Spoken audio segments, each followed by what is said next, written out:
kembali lagi dengan saya Dr. Saskia SPOG. Saya adalah seorang dokter kandungan dan kebidanan di Klinik Mutiara Cikutra.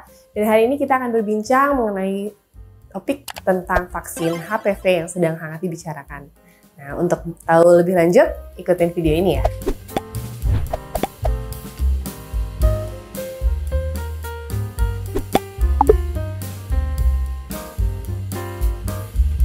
Untuk vaksin HPV ini adalah vaksin yang diberikan untuk sebagai proteksi terhadap infeksi human papillomavirus atau kita kenal dengan HPV.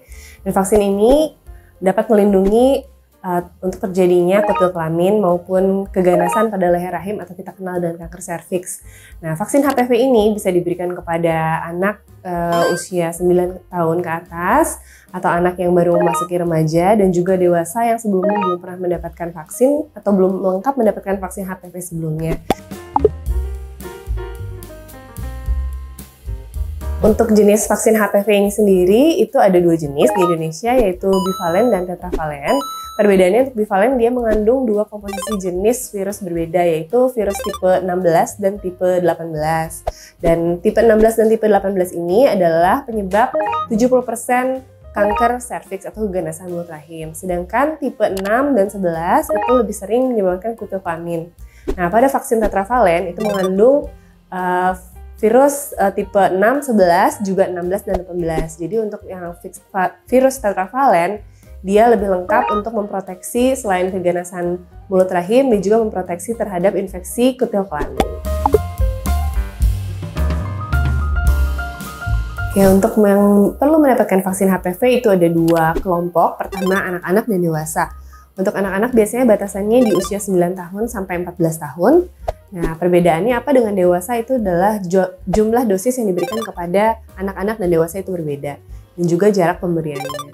Nah, untuk anak-anak ini biasanya diberikan sebanyak 2 kali dengan jarak 6-12 bulan di antara vaksin pertama dan vaksin kedua. Sedangkan untuk pada dewasa itu pada usia 15 tahun ke atas itu dapat diberikan apabila memang sebelumnya belum pernah mendapatkan vaksin HPV pada saat remaja.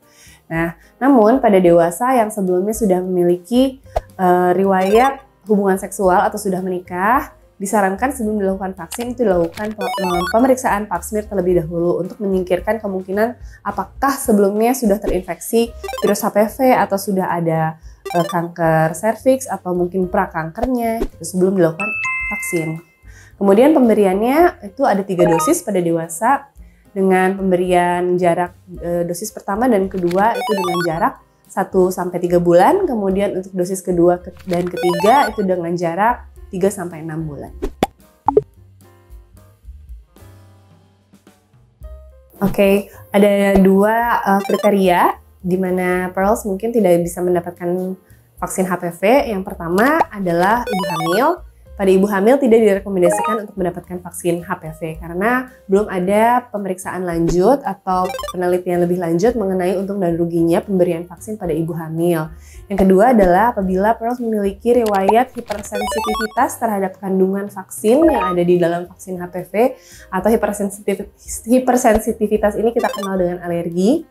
Apabila alergi dengan kandungan yang ada di dalam vaksin HPV yaitu ragi. Nah, bila Pearls memiliki riwayat alergi terhadap ragi, sebaiknya menghindari untuk dilakukan vaksin HPV. Oke, untuk KIPI yang dapat muncul atau kejadian ikutan pasca imunisasi itu biasanya bersifat ringan. Biasanya hanya berupa nyeri pada bekas suntikan atau bengkak atau kemerahan. Namun paling selain itu adalah demam. Namun Pearls tidak perlu khawatir mengenai KIPI dari vaksin HPV ini karena sifatnya temporary atau sementara. Oke, pap smear adalah suatu prosedur di mana kita dapat mendeteksi dini atau secara awal apakah terdapat kemungkinan terjadinya kanker serviks atau kanker mulut rahim. Di mana pada pap smear ini kita akan mengambil sel-sel yang ada di dalam mulut rahim dan kita periksakan di bawah mikroskop atau di laboratorium apakah terdapat sel-sel abnormal yang tumbuh pada mulut rahimnya atau sel-sel yang mengarah akan menjadi kanker atau kita kenal dengan lesi prakanker atau mungkin sudah terjadi kanker. Pada pap smear itu dapat dideteksi secara dini. Nah, mengapa kita selalu mengatakan pap smear adalah suatu deteksi dini? Karena pada pap smear memiliki kekuatan untuk mendeteksi sel-sel yang abnormal yang akan beranjak menjadi kanker, dan kita bisa terapi atau intervensi secara dini sebelum terjadinya kanker serviks. Perlu digarisbawahi bahwa pemeriksaan pap smear itu adalah suatu pemeriksaan diagnostik yang tujuannya untuk mendeteksi secara dini dan menata laksana secara awal apabila sudah diketahui adanya kemungkinan terjadinya kanker serviks. Nah, namun untuk vaksin sendiri itu adalah upaya kita untuk mencegah terjadinya infeksi HPV atau infeksi yang nantinya bisa menyebabkan kanker mulut rahim.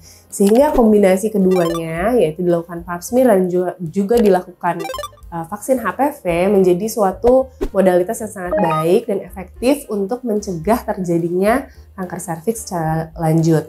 Jadi pemeriksaan pap smear itu hanya diagnostik, namun tetap harus dilakukan vaksinasi untuk memproteksi kita dari infeksi HPV.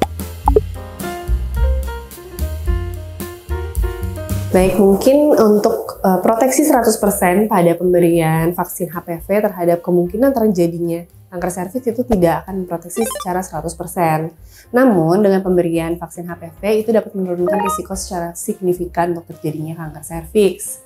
Nah, perlu diketahui bahwa jenis virus HPV ini sangat beragam, lebih dari 300 tipe.